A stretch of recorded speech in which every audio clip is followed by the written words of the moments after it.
My name my parents gave me was Clasian Jude Joseph, and I was originally born in Sri Lanka.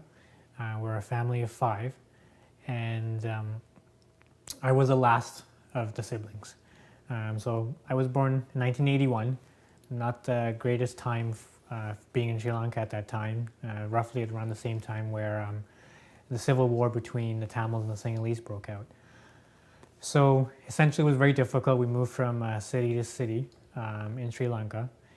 Roughly in 1985, my dad thought he'll look at coming to Canada. So he went to Canada by himself, leaving my mom and with my brother, my sister, and myself to take care of in a very difficult situation. My mom was a practicing Christian, same with my dad. She completely believed in Jesus and God in terms of getting us through the difficult times, and even till today she always reflects on that. So every Sunday we never missed church, even in Sri Lanka, and being raised up in Canada. And a few years after my dad was here, we had a rough situation where it got a lot worse, and we were deciding whether my dad comes back and takes care of things, or do we just leave everything that we grew up and come to a whole new country. I think there's a few events that happened while being in Sri Lanka really shaped my parents' decision. One of them was we were trapped in a very intense situation where the war got quite bad, and I've seen things, people and buildings destroyed, which really impacted me at that time, and also my mom, knowing that this is a situation I'm going to be raising my kids in. So in 1989, my mom decided, what, this is enough. We need to reestablish ourselves somewhere else. So we all migrated to Canada, right to Toronto. And oddly enough, when my dad left, I was only 4, and when I came to Canada in 1989, I couldn't remember my dad. So it was interesting enough that I had to reestablish kind of my relationship with my father. And we grew up relatively as a small family, because we didn't have much family in Canada at that time. So we didn't have anyone to really reach out to, other than one direct family of my mom. But we learned and struggled, to establish ourselves what we have today. And my parents worked really hard, take care of us, made sure that we were well educated, but also not losing our principles, and which was very key for my parents. My parents enrolled me in Sunday school at church to make sure that I was well versed with the principles of Jesus, and not to lose your faith in and be just really wild, right? So they had a very strong hold on that, and they instill a lot of morale in all of us, and a lot of respect for each other. So I went through high school in Scarborough, and that's when I really started getting to know people from different faiths and different cultures. And that's when I really started establishing kind of my identity as being Canadian, as being, getting to know different religions and different cultures, and really understanding, their intake on how a person should be. Majority of my high school I spent learning a lot about Buddhism, because I had a lot of Oriental friends. So I'd celebrate, Chinese New Year with them. I go to Chinese restaurants. I was part of their family. They'd give me like money from Chinese New Year, so it was very exciting. I got to know a lot about Buddhism through that channel. I had a lot of Hindu relatives by that time who migrated to Canada, and I was exposed to different their traditions and what they do and their belief system. All in all, at that time, I still felt that I was very happy to be Christian, knowing the principles that I had. Only when I started in early university, that's when I was in a situation I felt I wasn't being the person that I should be. I felt that as a Christian, there's lots of principles in terms of how you should develop yourself. But to put that into practice, it was lacking. There wasn't a guidance in terms of what you should do and shouldn't do, but rather how overall makeup of a person should be. So I stumbled a lot. I take one step towards, being closer to Jesus, and I'll take 10 steps back. And I'm wondering, why am I, doing this, and this is not what I was raised up to be. My parents wouldn't be happy if, with me behaving in such a way. So I was looking for something. I felt like I was missing something. I felt like I needed some help. I needed to better understand. I even looked at maybe I should become a priest. I remember my parents would go to Montreal like every weekend, or not, sorry, every summer for a long weekend. And their main objective was to go there and go to the church and then come back, right? They felt like every trip they had to make had to revolve around the church, right? It was their pilgrimage, right? So it was good because it made me take a step away from, my friends and my studies and my work, and really kind of have that free time. And a lot of the times I started reflecting while I was there, am I happy here? Am I content? Is this what makes me feel good? And when I come back, am I implementing what I've learned, right? And I felt like I wasn't doing that. And that's when, during that time, my first year university, is when quite a few of my Muslim friends started asking me. And they were like, have you looked into Islam? Have you, looked at, what we do and what our practices are, or you looked at even your own faith and why do you believe Jesus is the Son of God?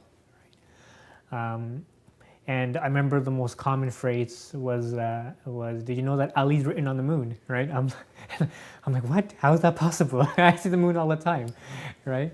So it was interesting that I was exposed to this, but I didn't accept it. I thanked them for it, but I didn't really care to know. Until I met one person, very humble, a very nice individual who I looked up to in terms of his character and his morale. And even though I was fairly good friends with him, I didn't really listen to him when it comes to religion. He was, I considered him as a person that I can look up to in terms of, just being teenagers or being, being friends. But not as someone who I can refer to as in terms of religion. But there's one thing that happened that struck me, it was actually a very simple thing, but rather it had a profound impact. So one day we went to Tim Hortons, which is the most popular coffee shop in Canada, and one of our friends was working there, and we ordered something, and he delightedly wanted to give us the beverages for free. And I didn't think anything of it, and I was willing to just take that cup of coffee. And this is when my friend stepped in and said that, what, this is not, you don't own this, Tim Hortons, and I don't feel right taking it from you. And I'd rather pay for it, even though you are a friend. I feel better if I pay for it. It's a simple act of fairness and justice, but to practice it was profound. I think every person, regardless of faith and culture, all understand the fact that taking something that's not yours is not right. Regardless if someone gives it to you, you have to make sure that it was rightfully given to you. And everyone would agree with that. But to practice it in a very minute detail like that meant a lot more to me. So that's when I looked at, where is this coming from? How was he able to practice this? And while I wasn't able to. So that's when I inquired, teach me more. And, I want to learn something, right? I want to study it. Doesn't mean that I'm going to be Muslim. I just want to know what's your philosophy behind it. So it was interesting enough, during the same time, he actually, or a few months later, he was going to Iran for ziyarat. So I asked him, if we go there, get me a book on philosophy. I just want to know philosophy of Islam, what your practices are and why you do it. There has to be a reason for it. So he decided, fine, I will do that. I will get you a book. And he got me a book, Philosophy of Islam by late Ulama Beheshti. And that was my first book in Islam, so I was excited. It's interesting enough, during that same time I was taking philosophy as a subject in university. I was doing engineering, but one of the electives. And the teacher posed a very interesting question was, why does God not like man to kill each other? Everyone had social answers in terms of social equality.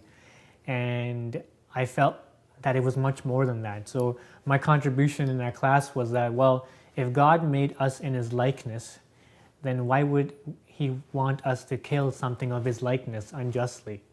So he wouldn't want that from us, right? And that's when it rang a bell, and I'm like, wait a minute. There's much more to life than just a social balance, providing someone with social equality, or being fair and just towards them for the reasons of society, right? There had to be a deeper meaning towards it.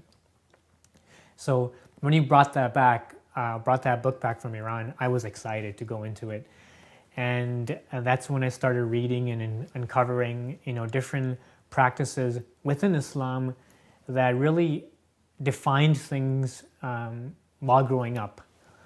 One of the things that was very important to me that I learned through childhood was modesty.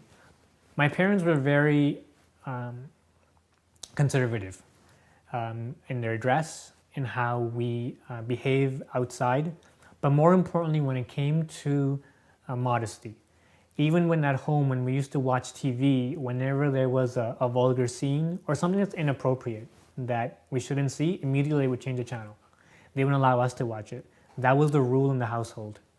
And I liked that, and it taught me a lot about how to be outside, And when I learned about hijab, I was like, this is perfect. This teaching of morality now has a practice towards it. So not only does a person has to fight with this and having to, lower his eyes or, do something drastic. No, there is actually a solution that will prevent it, right? I felt at that point was what I've learned through my parents in terms of being, practicing the morally conduct way. Look, there's a solution for it. That we didn't need to take these extreme measures if this measure was taken in place, right? So to me, that was profound. And that's one of the main things that kept me going in terms of learning more about Islam. I found that to be phenomenal. Then when I start learning more and more regarding the practices, regarding charity, regarding, how you earn your living and where the money comes from, then it started making more sense.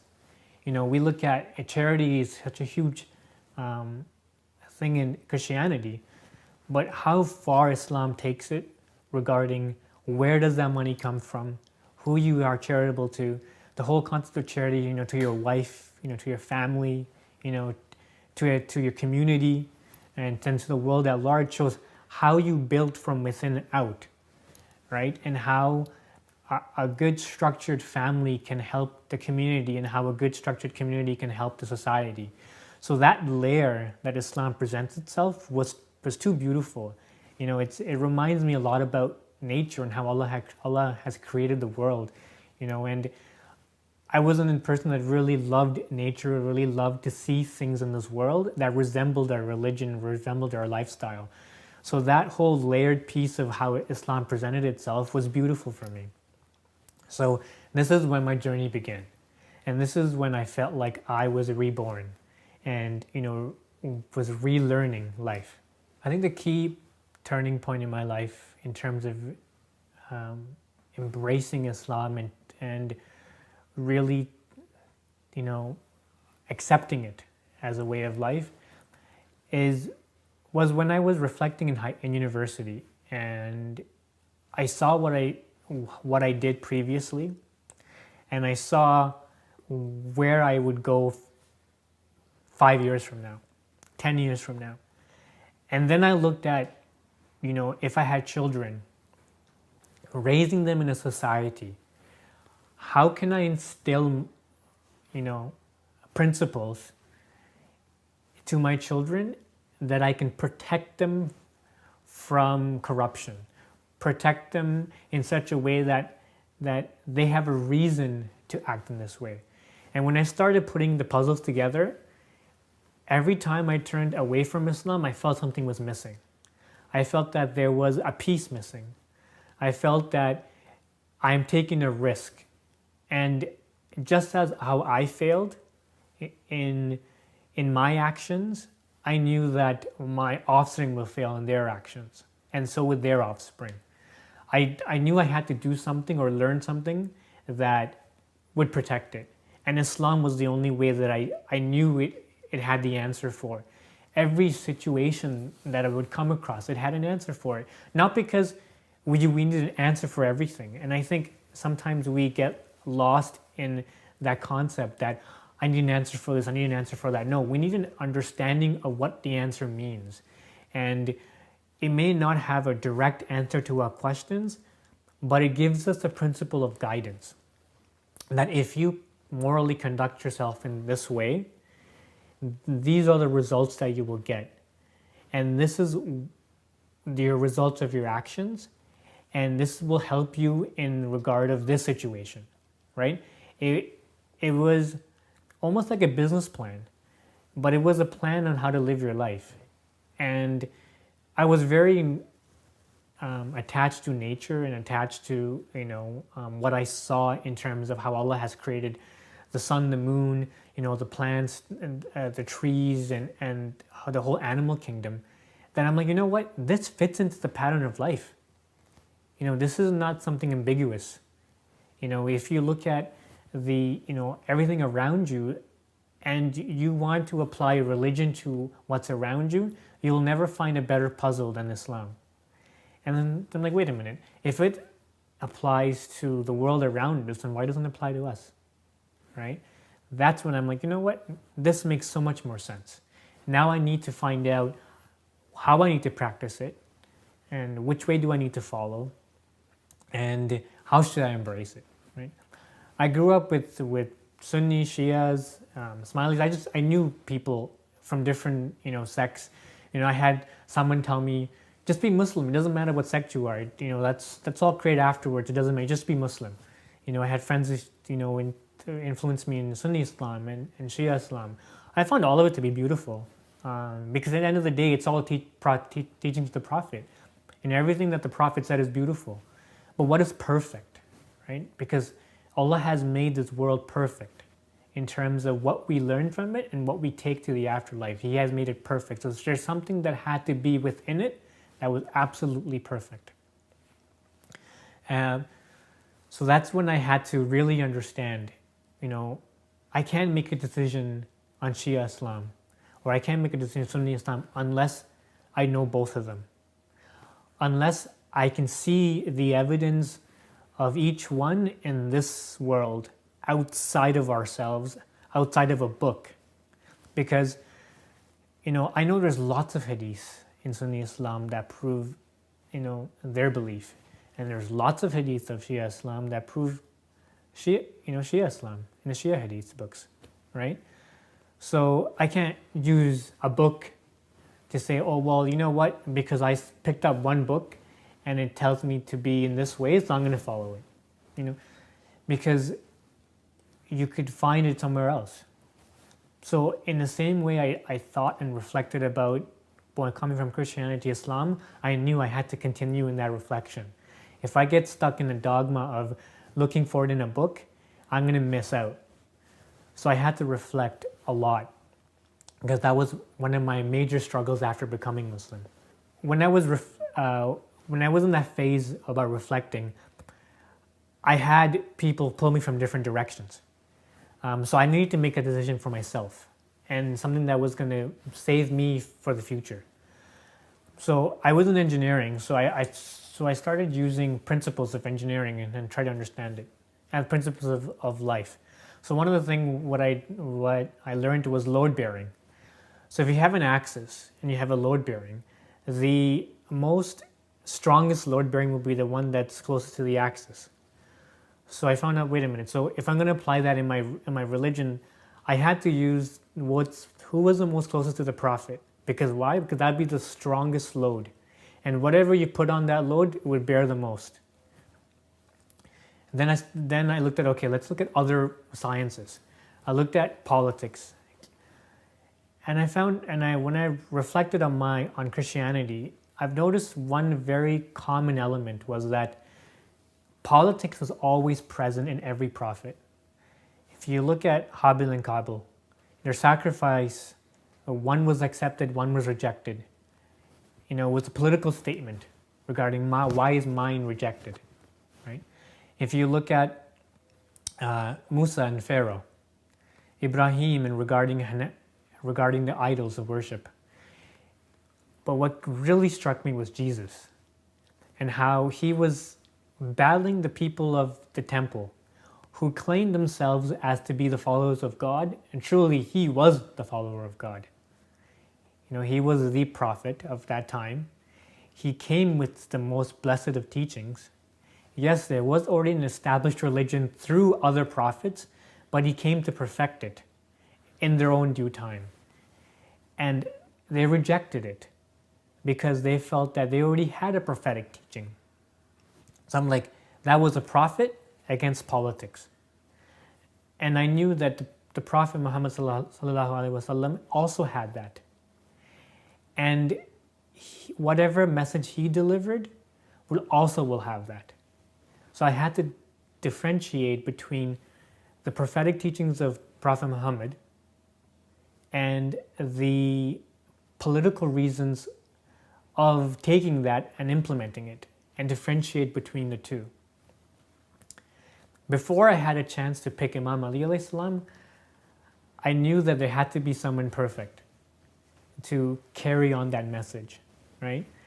Because I felt like if Allah subhanahu wa ta'ala chose a perfect being, if he was to choose somebody, he too would choose someone perfect.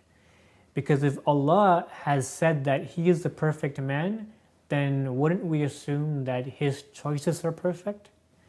And if you chose someone that is imperfect, that means the Prophet himself is imperfect. That means also that Allah himself is imperfect. So I knew that perfection had to continue. So one of the first books I've read outside of the philosophy was Ali the Magnificent.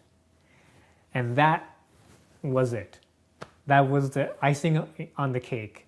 When I read about him and just the minute things that he used to do, and I realized my friend in his actions was a reflection of of Imam Ali's actions. And there are certain points that I've still today, gives me shivers. When Imam Ali alayhi salam used to blow out the candle when someone used to come to him for personal reasons, and he used to light his own personal candle instead of lighting the candle that was provided to them from the government, for the government. That was amazing. A person who is so particular about differentiating the expense for himself and expense, provided by the Islamic government at that time. That was a role model, and how we should be, right? Even we misuse our parents' things for ourselves when it's supposed to be shared amongst the family as a whole. So once I started delving into his teachings and his practices, I knew at that time I had to be, a follower of him. And then I learned about Imam Hussein alayhi salam and his sacrifice, and that brought me reflections about my parents' sacrifice in Sri Lanka, and what it really means to sacrifice, and what does it really mean to give everything so that something can be brought forth from it. It's almost like a farmer that puts his seeds in the ground. If you think about it, you're putting yourself in the earth that you walk on, so that it comes from nothing and comes and gives life to plants, to trees, to provide for the community, livestock. So essentially, he himself giving himself and his children and his family, his close companions, is like that farmer who sows the seeds, and so much grows from it. And it's not only for himself, it's actually to provide for the whole community. And I felt like Imam Hussein did that. He gave himself so he can provide for all of humanity. And that was important. And it just grew, and it just so much light, grew from within me. And I knew this was the way. At the point when I was selected to be Muslim, or chose to be Muslim, it wasn't really a choice. It was just a feeling that just came to me from within. That point was, I think, one night while I was sleeping, and I felt this heavy burden on my chest. And I remember at that night I was praying, and I was praying. First, I started praying to Jesus. I'm like, what is this heavy? It feels like someone was sitting on me, and this heavy feeling on my chest. And I'm like, what is this? I was praying like, Jesus, please save me from this. Right? It's just choking me. This is making it very difficult for me, and it was that feeling wouldn't go away. And then I said, oh Muhammad, if this religion is right, God, if Muhammad is the prophet and is the religion that I should follow, and then give me a sign and remove this, this weight off of me. And immediately it just left, and I felt like when it left, it shook the house.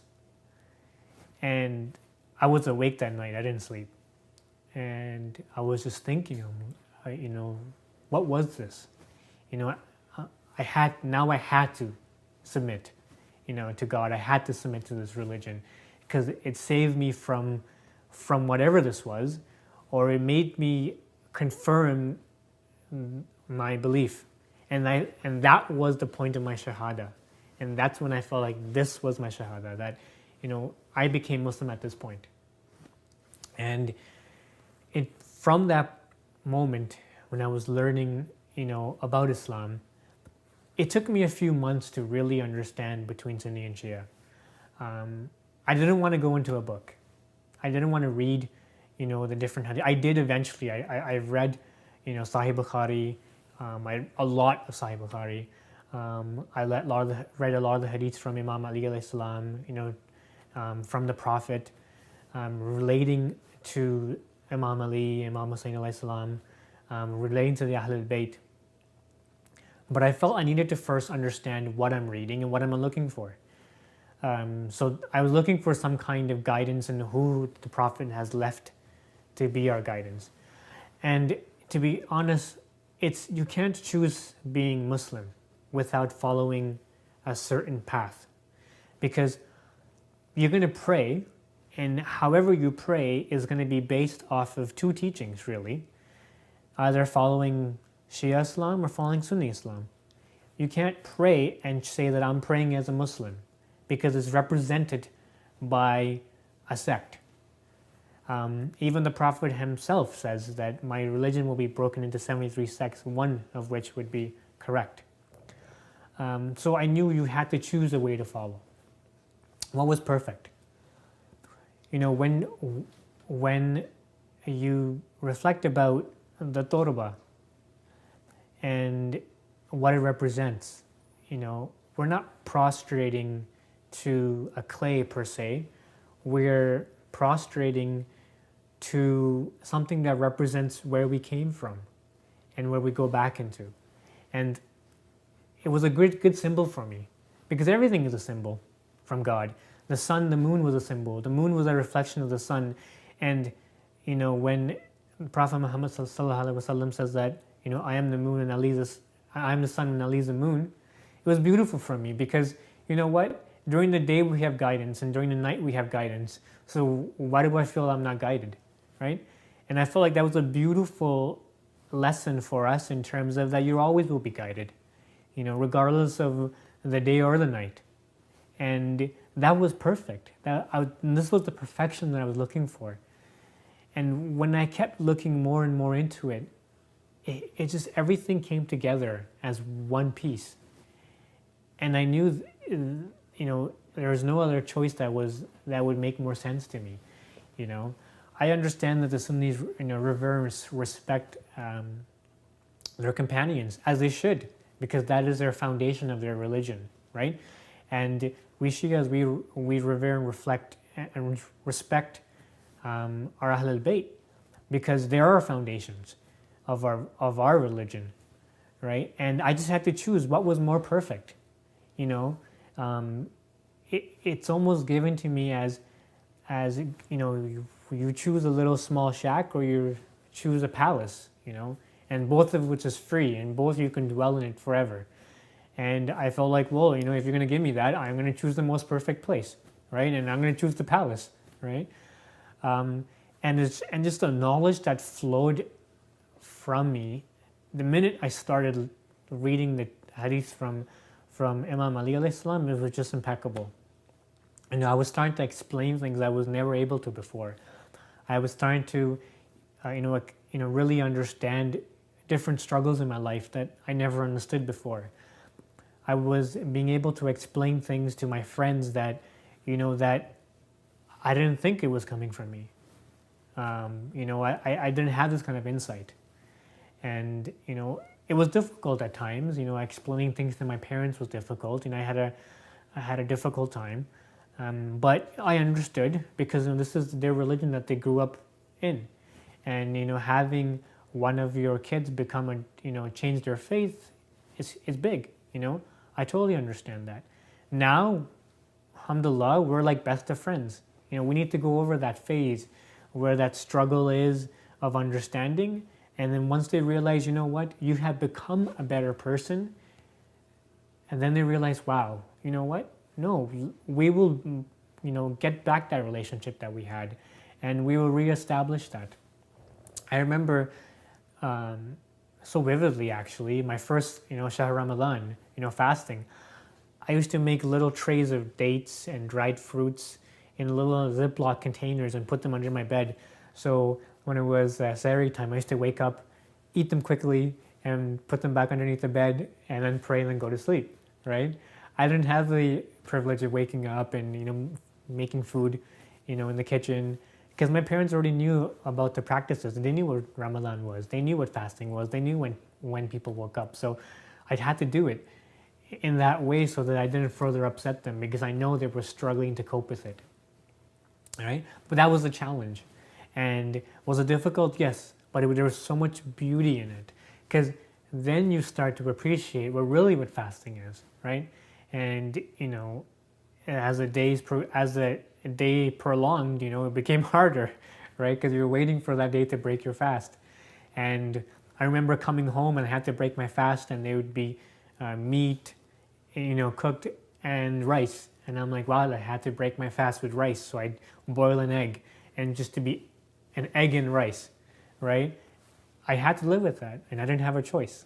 I couldn't turn back. I knew I couldn't turn back. But that put a lot of strength in me, knowing that, if you can do this, you can do so much more. And there's so much strength in being a Muslim from within. Because if I wasn't a Muslim and if I wasn't fasting, could I have done that? No, it's impossible. It's impossible. It's only embracing Islam and being Muslim I was able to do that. There's a sense of energy and sense of light within you, and it just captivates you, and you want to do these things, and that's when challenges seem nothing. I was wanting to see more challenges. Yeah, in terms of spreading Islam, quote unquote, I think the way we deliver the message is as important as the message. I think I'm one example of a person that when the message was given to me, I didn't accept it, but the way that it was delivered through a very proper moral conduct, immediately I wanted it. Give it to me now, a type of mentality. And that's what we need to focus on as a community, is that find ways to provide the message in a subtle, but in a way that you just melt the hearts. And I think Ahlul Bayt, they would melt the hearts of everyone around them. just the way that they were charitable, not charity, but the way that they were charitable. I remember one story about them that when one of their followers came to the door, they would open the door just slightly and give the charity so that the person that's asking doesn't feel ashamed for asking. And that's profound. That will melt anyone, regardless of what faith they belong to. And I think that's what we need to instill in ourselves, is find a way to deliver this message in such a way that people are in awe, not of us, but about the Ahlul Bayt, and that we learn this from them. And then awe of Allah subhanahu wa ta'ala, that He has created such a beautiful beings to walk this earth. Their light, their, how they embraced everything in this world. And I had a taste of that actually, when I embraced Islam, belonging to the Ahmadi community of Pickering. They were very helpful, very loving, and they took care of me in everything. They would drive me to the mosque whenever someone would come there to speak. They would drive me back home.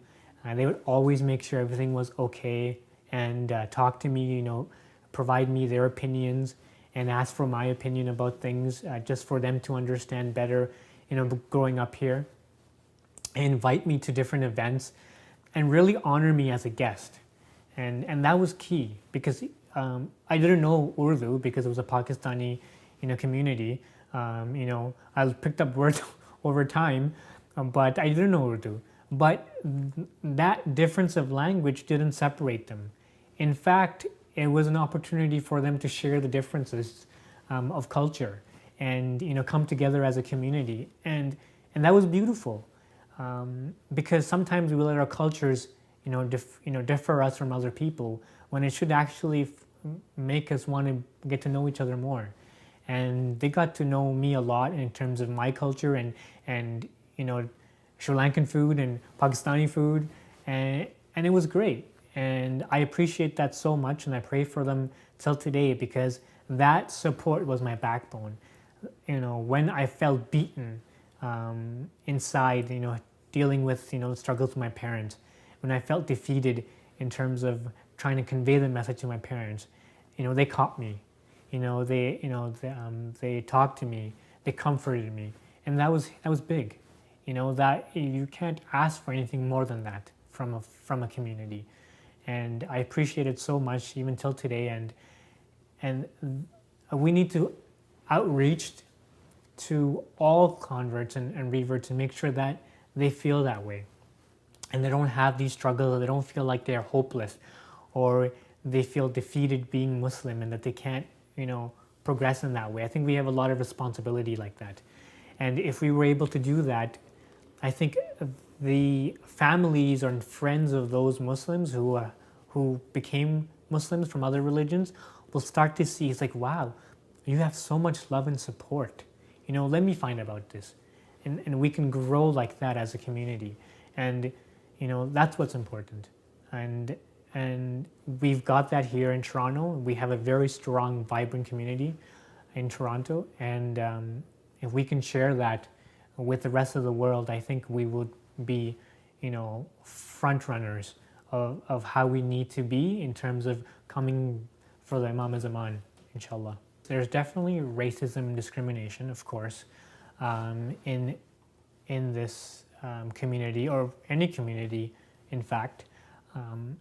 But I think that should be an incentive for us to have them, invite them over and have them, listen to what we talk about and have dialogue.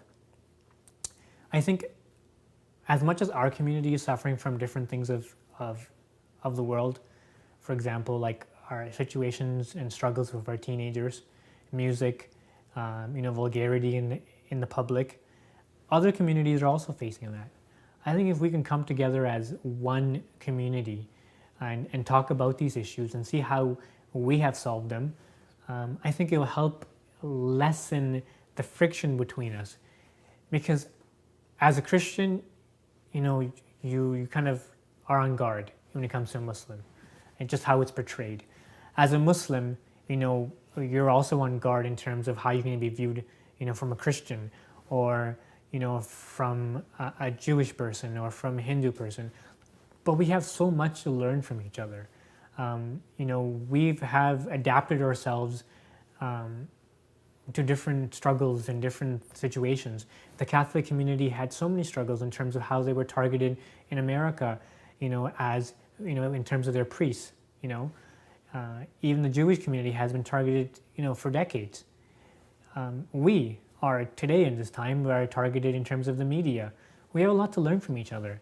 If we can express our love and kindness and share our struggles with each other, that's a great way of an opportunity to really understand them and for them to understand us.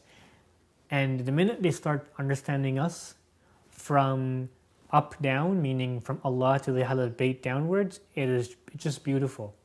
And then they would want to learn more, right? I think we try to do too much to have them understand us.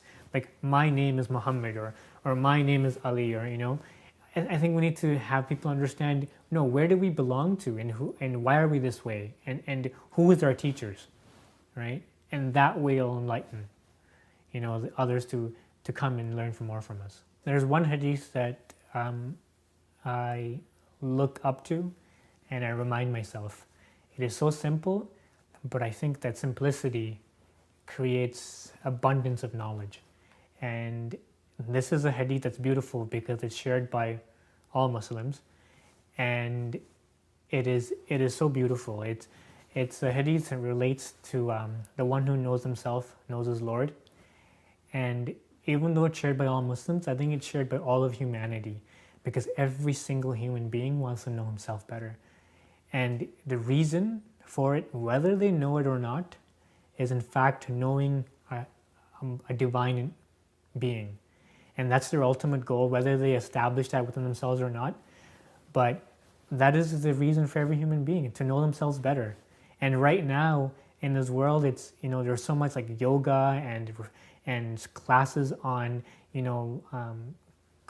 being calm and tranquility and peace, and, eating organic to feel better about yourself. All of that is to know yourself better. And why? They don't explain the why in the West, but there's a second reason to it. Why? It's because to know your Lord. Because your God wants you to be tranquil with yourself and have that peace within yourself, and having that state of calmness run through you, because then you will become this better person.